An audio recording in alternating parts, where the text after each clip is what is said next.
Hello, welcome to La Excellence. Today we are starting a new series, geography related video series. We have already completed environment series. You can follow those videos by clicking on the link mentioned below in the description. In this geography series, our first video is on mountains of India. If you have observed our previous questions, we might have seen few questions, especially from Western Ghats, Eastern Ghats, Himalayan ranges, etc. That's why this topic is important and it's a high yielding area for our prelims examination. The PDF of this particular video is available in the description. Please check that once. Indian physiography. India can be divided into peninsular plateau, northeastern mountains, northern Indian plains region, Indian desert, coastal plains and island region. Here our interest in today's video is regarding peninsular mountains, the north and northeastern mountain ranges. Let us understand one by one. Indian mountains or mountains of India can be divided into three parts. One, north and northeastern mountains, peninsular mountain ranges, Andaman and Nicobar mountains. We can combine these two, northeastern mountains and their extension is considered as Andaman Nicobar Islands. So we can combine these two, but in general, we can categorize them into three. Let us start with Himalayan system. Himalayan system is not the oldest mountain system in India. We have Aravalis, Western Ghats, Eastern Ghats. These are older than Himalayas, but Himalayas have predominance in the north and northeastern side. That's why let us start with this Himalayan system. Himalayan system or Himalayas are series of parallel mountains. We will see what are these parallel mountains. Parallel mountains extending from northwest to northeastern side. Northwest to northeastern side. And we can categorize the Himalayan system into five parts. 1. Trans-Himalayas. 2. Greater Himalayas are Himadris. 3. Lesser Himalayas are Himachal. 4. Shivaliks are Outer Himalayas. 5. Eastern Hills are Purvanchal Hills. These Himalayas, they are formed out of collision or convergence between Eurasian plate and Indian plate. Himalayas are convergent mountains. Let's understand it a little bit. This is Indian plate, Eurasian plate.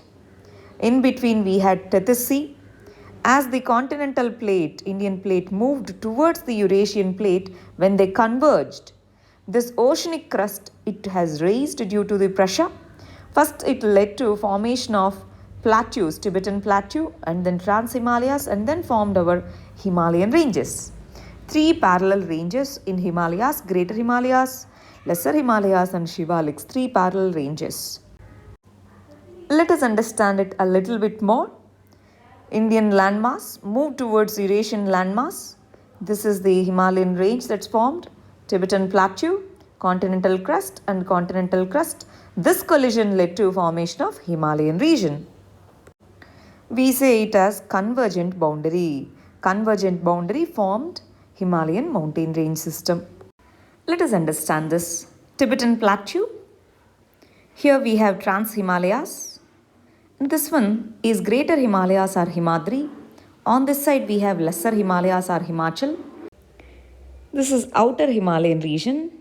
Here we have Indo-Gangetic Plain. After that we have Peninsular Plateau. Again, entire Himalayan region is divided into four parts. One Karakoram and related range, which is Trans-Himalayan range. And we have Western Himalayas, Central Himalayas and Eastern Himalayas. On this side we have Purvanchal Hills. Let us understand one by one. First one is Trans-Himalayan range. Trans-Himalayan mountain range, here if you observe, it's located north to the Great Himalayan region. It's Great Himalayan region. Karakoram range, which is called as Trans-Himalayan zone, is located in the north side of Great Himalayan range. See? Great Himalayas, it consists of Karakoram range, Ladakh range, Jaskar range and Kailash mountain region. Trans-Himalayas are also called as Tibetan Himalayan region because most of the Trans-Himalayan region is located in the Tibet, this side. That's why it is also called as Tibetan Himalayan region, Tibetan Himalayas. What are the characteristics of Trans-Himalayas? They are made up of ocean sediments. When we discussed about formation of Himalayas, we discussed that once there was Tethys Sea, this Tethys Sea and ocean crest, this was closed by the continental collision of Indian plate and Eurasian plate. Yes or no? Yes. This particular part is made up of ocean sediments. Karakoram ranges, they have gaps in between which are called as mountain passes. We have Kungrazab Pass, Karakoram Pass, Saila Pass, Bilafondla Pass, etc. This Bilafondla Pass is immediately west to the Siachen Glacier. Very, very important. This region is Siachen Glacier. Siachen is the name, Siachen Glacier. And in the Karakoram or Trans-Himalayan region, we have this fresh saltwater lake which is called as Pangong Tso. Pangong Tso, this is in news because of the recent conflict between India and China. So Pangong Tso is the saline lake located between India and China.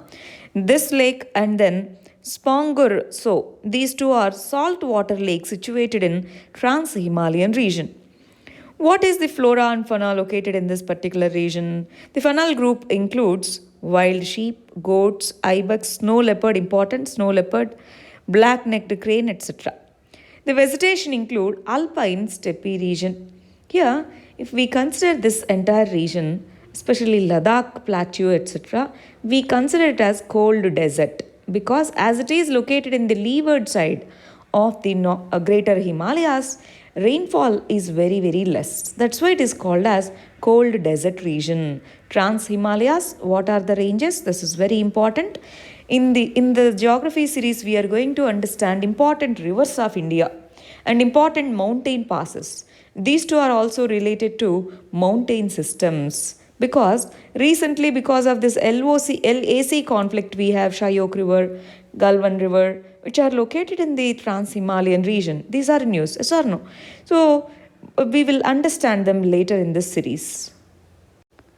Next one is Western Himalayan region. Western Himalayan region is located in state of Jammu and Kashmir, earlier state of Jammu and Kashmir. Now we have two union territories, Jammu and Kashmir, Ladakh, Himachal Pradesh and Uttarakhand. On the northern side of this Western Himalayas, we have Indus River. On this side, we have Kali River. So, boundary between Western Himalaya is Kali River and Indus River. It has three physiographic provinces which we divide into Kashmir Himalayas, Himachal Himalayas, Kumaon or Uttarakhand Himalayas. Ladakh Plateau and Kashmir Valley are two important features of this Kashmir Himalayan region. Ladakh Plateau and Kashmir Valley. These two, Kashmir Valley, very, very important. Lesser Himalayas in Kumaon, because see, this region consists of Himadri, Himachal, Shivalik. These are, Himachal are known as Lesser Himalayas. This one is known as Shivalik. This is Greater Himalayas. Lesser Himalayas in Kumaon Himalaya. Kumaon Himalaya is also known as Uttarakhand Himalayas. In Uttarakhand Himalayas, in Himachal ranges, we have Mussoorie, Nag Tibba ranges, important. And flat valleys between Lesser Himalaya, that is Himachal, and Shivalik ranges are called as dunes or duns. Dehradun is one of the famous area located in this particular place. Flora and fauna. Now, flora. Western Himalaya consists of broad-leaved forests. These forests are also divided into evergreen forests and deciduous forests. These are dominated by oak trees. Temperate, broad-leaved mixed forests are the characteristic features of this particular region. What is the fauna located in this particular area? Compared to eastern Himalayas, it has less biodiversity. But we have many mammals living in this particular area, Asiatic black bear, leopards, Himalayan thor, Himalayan serow, etc. Kashmir cave bat is one of the endemic mammal in this particular area. We also have Kashmir stag, which is also called as Hungal. This earlier was state animal of Jammu and Kashmir. Now Jammu and Kashmir Union Territory's official animal is Hungal or Kashmir stag. This particular animal is famous in Dachigam National Park. Dachigam National Park in Jammu and Kashmir. Next important ranges is Central Himalayan region. Central Himalayan region again consists of Greater Himalayas, Himachal, Shivalik. By the way, Shivalik ranges are not continuous mountain ranges, they have gaps in between them. Now, Central Himalayan region. Central Himalaya and this region consists of Garhwal and Kumaon region, Garhwal Kumaon region of Uttarakhand, plus major part is located in Nepal. And Central Himalayan range major part is located in Nepal and a small region in Sikkim also. Now, what are the characteristics of Central Himalayan region? Important mountain peaks in the world are located in this area. The height of Himadri, that is Greater Himalayas, is more over here. Important peaks like Mount Everest, Kanchenjunga, Maikalu, Dhaulagiri, Annapurna ranges. Likewise, we have many mountain peaks located in this particular Central Himalayan region. Nathula Pass, Jalipla Pass are important mountain passes. Many rivers like Ghagra, Gandak, Kosi, they originate from here. Here, from Uttarakhand Himalayas, we have rivers like Yamuna, Ganga. These originate from Uttarakhand Himalayas. Now, in between Great and Lesser Himalayan region, we have Kathmandu Plateau, Pokhara lacustrine valleys. Kathmandu, very important. Kathmandu is capital city of Nepal. So Kathmandu Valley is located in between Greater and Lesser Himalayas. That means Himadri and Himachal. Lesser Himalayas is known as Mahabharat in this particular region, especially in the Central Himalayan region. Lesser Himalayas means Himachals. Himachal mountains are known as Mahabharat mountains. Next, flora. Snowline vegetation is present in this particular area. At the foothills of Shivaliks, we have Tarai region. That region is famous for different kinds of vegetation, but Greater Himalayas and Himachal region, it has less biodiversity. Wildlife includes snow leopard, Indian rhinoceros, Asian elephants, water buffaloes. These are some of the important species located in this particular region. As we know, Central Himalayas are located mainly in Nepal. That's why when we talk about biodiversity of Central Himalayas, we talk about biodiversity of Nepal. Next one in the sequence is Eastern Himalayas. Eastern Himalayas lie between Teesta River and on this side, eastern side, we have Brahmaputra River.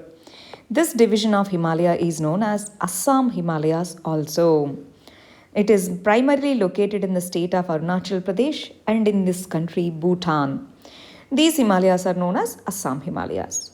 Climate of Eastern Himalayas is tropical mountain climate, and valleys of Rangit, Teesta, Chumbi. These valleys are located over here. They receive precipitation during the winter in the form of snowfall.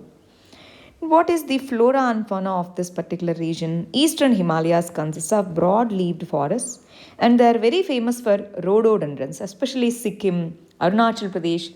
These areas are very famous for rhododendrons. Fauna means animals, Asian black bear, Himalayan vultures, Himalayan rhinoceros, Asian elephants, water buffaloes. These are some of the animal species found in this particular Eastern Himalayan region. Next is our Purvanchal Hills. Purvanchal Hills are northeastern hills. Purvanchal Hills are eastern mountains. These are sub-mountain ranges of Himalayas.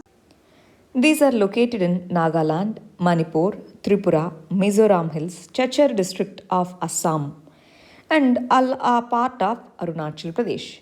Purvanchal Hills, they have this Meghalaya plateau on this side in this Brahmaputra Valley region, and these are the hills. Mizo Hills, Naga Hills, Patkaibum, these are the hills. Aka Hills, Dafla Hills, Miri Hills, Abor Hills, Mishmi Hills, Namcha Barwa, these are some of the mountain ranges over here. And here we have Patkaibum, Naga Hills, Mizo Hills. And we have continuation over here. We have Andaman and Nicobar are considered as continuation of these Purvanchal Hills. This region has important mountain regions, Bumdila, Sela, Dihang. Likewise, we have many mountain passes. Broad-leaved forests are common features over here. Rhododendrons, oaks. These are predominant plant species. When we come to fauna, majorly slow loris, rhinoceros, golden langurs, tigers, Indian civet, clouded leopard, golden cats. These are some of the species located in Purvanchal Hill region. Patakaibum, Naga Hills, Mizo Hills. These are the hill sequence. Garo, Khasi, Jaintia. These are part of Meghalaya Plateau. We will read them separately. Next, let us understand the hill ranges of Peninsular Plateau. Peninsular Plateau is a triangular block area.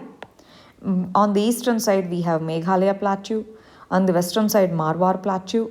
So, this side, we have Western Ghats, Eastern Ghats on this side, Central Highlands. These are some of the features of Peninsular Plateau. We have major mountain ranges in the form of Aravalis, Vindhyas, Satpuras.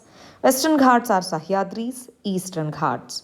Let us understand each one of them, and let us also discuss about Meghalaya Plateau and the mountains of Meghalaya Plateau. First, let us understand Aravali ranges. Aravalis are part of northwestern India. These are considered one of the oldest mountains of the world. These are fold mountains. These are oldest mountains of the world. They stretch from Gujarat to Delhi. Last point, Delhi. Gujarat to Delhi. They pass through Haryana, Rajasthan, Gujarat, and Delhi. These mountains are divided into two ranges. One is Sambar Shirohi range. Second one is Sambar Khetri range. These two are predominantly located in the Rajasthan region. These are formed due to the folding of the earth's crust. Here, carbon dating shows that metals are mined, especially from K3 mines, etc., in the 5th century BC itself. Even if we observe our IVC civilization, copper, etc., are extracted from Rajasthan region. Aravali mountains are famous for various kinds of minerals. A major peak of this particular range is Guru Shikhar Peak on Mount Abu. This is famous for Jain temple also. And this is considered lungs of Delhi because these are near to Delhi region, forested region, this one. So that's why Delhi is most polluted region over here. So these are considered lungs of Delhi also. Flora includes various types of species like Dahu, Salai species, Dak, Kulu. Likewise, there are many species of plants available over here. In case of fauna, we have great Indian bustard. Many bird species are located over here.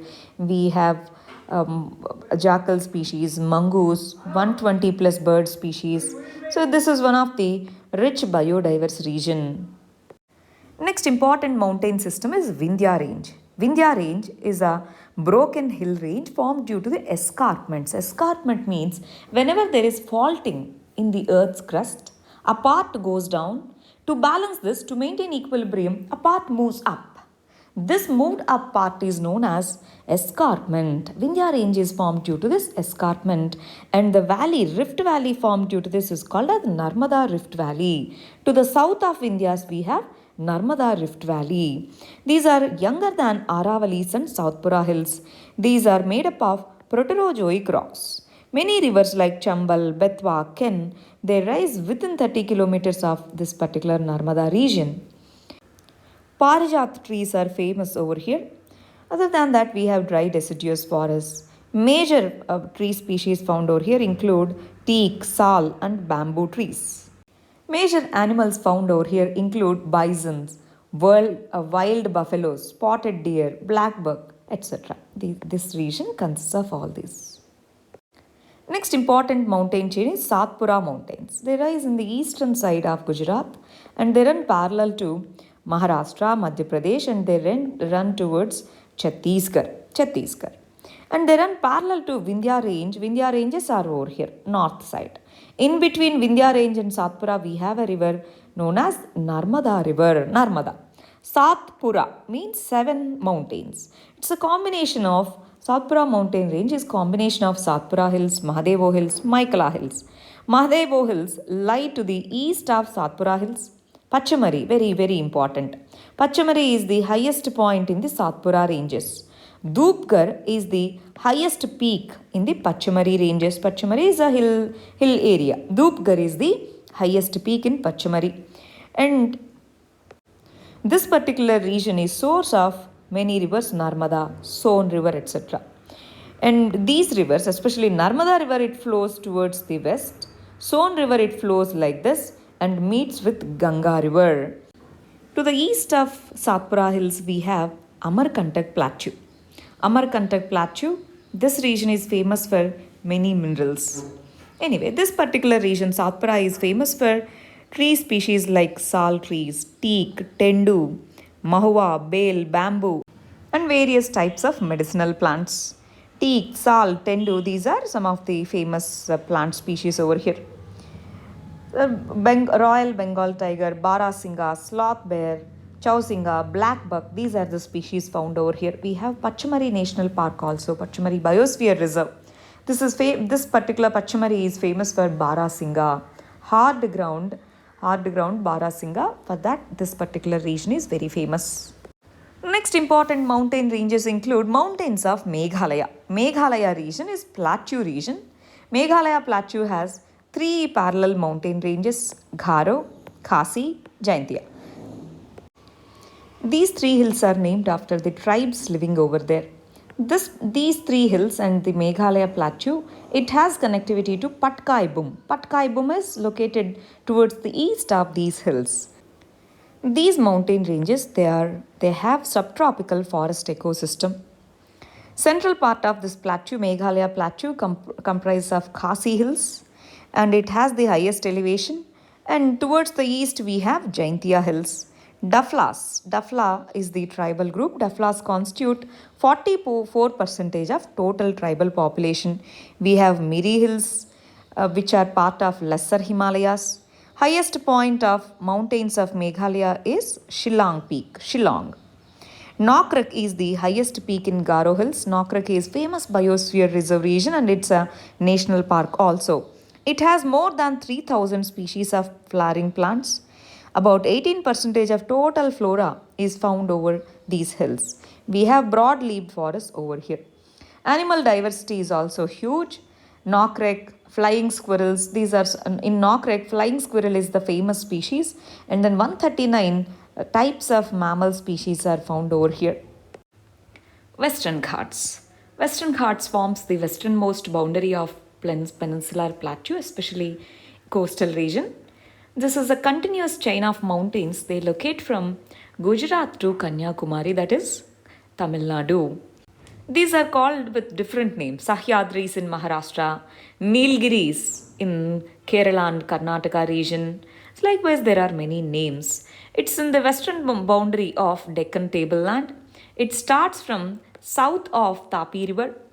Deccan Trap is located towards the east of Western Ghats, Deccan Lava or Deccan Trap. Palakkad Gap is a mountain pass in Western Ghats region. Western Ghats is one of the UNESCO World Heritage Site and it is home for many rivers including Godavari, Krishna, Kaveri and other rivers, also other east flowing and west flowing rivers, and west flowing rivers. It's one of the hottest biodiversity hotspots with 1,814 species of plants and 139 mammal species, 508 bird species. There are many national parks located in this region. Nilgiri Biosphere Reserve is India's first biosphere reserve. There are many tiger reserves located. So this place is one of the hottest biodiversity hotspots. Western Ghats is a horst mountain. Horst mountain means sudden fall of this region led to rise of this region. That's how this particular Western Ghats formed. It's not a fold mountain. It is not a fold mountain. Next comes Eastern Ghats. Eastern Ghats is a discontinuous mountain chain along the eastern coast. Eastern Ghats are comparatively located at a distance from the coastal region, but Western Ghats are very near to the coastal region. These are continuous chain, but Eastern Ghats are discontinuous chain. It's running in eastern part of the peninsula region towards the Bay of Bengal. This is not continuous chain and it has lower elevation as compared to Western Ghats. These are older ones as compared to Western Ghats. These extend they extend between the rivers Mahanadi and Vaigai river in the south. They are mainly composed of Dharwar igneous and metamorphic rock. In between, these mountains are cut through by various rivers like Godavari, Krishna, Kaveri River. There are Gondwana formations towards the east of Eastern Ghats. That's why KG Basin, which is a Gondwana formation, is famous for oil and natural gas. Mahendragiri is the tallest peak in this particular region, and southern part of the range is known as Palakonda range. They have many types of species, especially deciduous, mixed, semi-evergreen forests are located in this particular region. Wild animals include elephants, panthers, Indian bisons, wild boar, mongoose, different types of species. This is also one of the biodiversity rich area. Let's understand the differences between Western Ghats and Eastern Ghats. This is important. They run parallel to western coast in the north to south direction from Tapi River to Kanyakumari. They run northeast and southwest, and they run parallel to the eastern coast from Odisha to the Nilgiri Hills. Nilgiri Hills is the meeting point between Western Ghats and Eastern Ghats. Average elevation of Western Ghats is 900 to 1100 meters. Average elevation of Eastern Ghats is 600 meters. Average width of Western Ghats is 50 to 80 kilometers. Average width of Eastern Ghats is more, 100 to 200 kilometers. And it stands as a continuous wall, and these can be passed only through passes, crossed only through the passes. But these are divided into several parts by large rivers. It has structural unity. There is no structural unity in the Eastern Ghats. These are source of many rivers. No big river originates from these Eastern Ghats. As these stand perpendicular to the monsoon wind, on the windward side, heavy rainfall is caused due to this. They stand parallel to southwest monsoon coming from the Bay of Bengal, so they don't cause much rainfall in the windward side. Finally, mountains of Andaman Nicobar Islands. These Andaman Nicobar Islands are part of submarine tertiary fold mountains. We consider them as extension of Arkanyoma Mountains. In Andaman and Nicobar Islands, we have mountain peaks. Highest peak of Andaman Nicobar Islands is Saddle Peak. It's located in North Andaman Island. Barren Island, located in the east of Middle Andaman, which is only active volcano in India. Duncan Passage separates Little Andaman and Greater Andaman. It has tropical marine climate. Coconut fruit is the staple food of the people. Fisheries, piggery, these are also followed. That means overall tropical marine climate type of plants are grown over here. And famous and most of the rarest species are found over here. Crabs, giant roder crabs. These are major species found over here. All the very best. Thank you very much.